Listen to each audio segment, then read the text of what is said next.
চলে আসলাম আজকে আরও একটা নতুন রেসিপি নিয়ে। আজকে আপনাদের করে দেখাবো কলিজা ভুনা। কলিজা ভুনাটা আমরা একটু স্পেশালভাবেই করব। কলিজা ভুনাটা করার পর অনেকে স্মেলের জন্য খেতে চান না, বা অনেকে রান্না করলে এটা কালো হয়ে যায়। আজকে আমরা যেভাবে রান্না করব, রান্নাটা ফলো করে দেখবেন, কলিজা ভুনাটা কালোও হবে না এবং রান্নার পরে খুব সুন্দর একটা কালার আসবে। রান্নাটা করার জন্য আমরা প্রথমে কলিজাটা ধুয়ে পরিষ্কার করে নিব। এখানে আমরা কলিজাটা প্রথমে 2-3 বার ভালো করে ধুয়ে নিয়েছি। এবার এর ভিতরে দিয়ে দেবো ভিনেগার। ভিনেগারটা দিয়ে আমরা কলিজাটা রেখে দিব 10 থেকে 15 মিনিট। তারপরে আবার ভালো করে ধুয়ে নিব। এবার আমাদের কলিজাটা পরিষ্কার হয়ে গেছে। এখানে আমরা নিয়েছি 1 কেজি কলিজা, সাথে নিয়েছি আধা কেজি পরিমাণ কিডনি। কলিজার সাথে কিডনিটা মিক্স করে দিয়ে রান্না করলে রান্নাটা অনেক টেস্ট হয়। কলিজা ভুনাটা করার জন্য প্রথমে মশলাটা রেডি করে নিব। তেজপাতা নিয়েছি আমরা 4টা, এলাচি নিয়েছি 10 থেকে 12টা, কালো গোলমরিচ নিয়েছি 15 থেকে 20টা, লবঙ্গ নিয়েছি 5 থেকে 6টা এবং ডালচিনি নিয়েছি 4 থেকে 5টা। সো রান্না শুরু করা যাক। প্রথমে আমরা একটা প্যানের ভিতরে দিয়ে দেব কিছু আস্ত জিরা। এবার আমরা দিয়ে দিব আগের থেকে রেডি করে রাখা গোটা মশলাটা। এবার এই মশলার সাথে জিরার সাথে আমরা একসাথে কিছুক্ষণ ভেজে নিব, যতক্ষণ না জিরার থেকে একটা সুন্দর ভাজা স্মেল তৈরি হয়। মশলাটা ভাজা হয়ে গেছে, এবার আমরা দিয়ে দিব তেল। তেলটা আমরা একটু বেশি দিব, কলিজা ভুনাতে একটু তেল বেশি দিলেই ভালো হবে।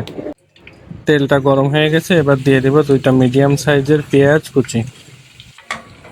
পেঁয়াজ কুচিটা দেওয়ার পরে আমরা পেঁয়াজটা কিছুক্ষণ ভেজে নেব, একটু ব্রাউন কালার রং আসা পর্যন্ত। পেঁয়াজটা ভাজা হয়ে গেছে, এবার দিয়ে দিব 15 থেকে 20টা কাঁচামরিচ মাছ থেকে ফালি করে। দিয়ে দিব লবণ পরিমাণ মতো। দিয়ে দিব হলুদের গুঁড়া 1/2 টেবিল স্পুন। দিয়ে দিব জিরার গুঁড়া 1/2 টেবিল স্পুন। গরম মশলা দিয়ে দিব 1/2 টেবিল স্পুন এবং সবার শেষে দিব ধনিয়া পাউডার 1 টেবিল স্পুন। দিয়ে মশলাটাকে আমরা একটু মিক্স করে নিব। সবার শেষে এবার দিয়ে দিব লাল মরিচের গুঁড়া 1 টেবিল স্পুন। এবার আমরা মশলাটাকে একটু নেড়ে মিক্স করে দিব। তারপরে দিয়ে দিব আমরা আদা বাটা রসুন বাটা। আদা বাটা রসুন বাটা দিয়ে আমরা মশলাটাকে কিছুক্ষণ কষায় নিব, যতক্ষণ আদা রসুনের কাঁচা স্মেলটা চলে যায়, সুন্দর একটা ভাজা স্মেল আসা শুরু হয়, ততক্ষণ মশলাটা কষায় নিব।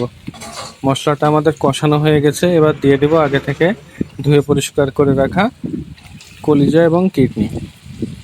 এবার মশলার সাথে কলিজাটা আমরা সুন্দর করে মিক্স করে নিব।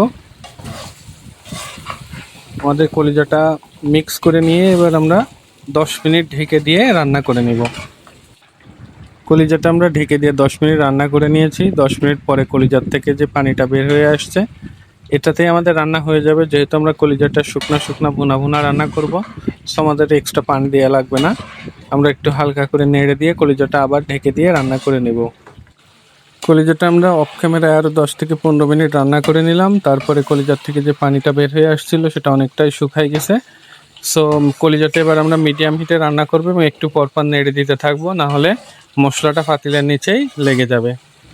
কলিজাটা আমরা ঢেকে দিয়ে আরও 5 মিনিট রান্না করে নিয়েছি। পানিটা অনেকটাই শুকাই গেছে এবং তেলটা উপরে উঠে আসতে শুরু করেছে। আমাদের রান্না অলমোস্ট ডান। আমরা এটাকে আর ঢেকে দিয়ে রান্না করব না, আর 3-4 মিনিট রান্না করলে আমাদের রান্নাটা কমপ্লিট হয়ে যাবে।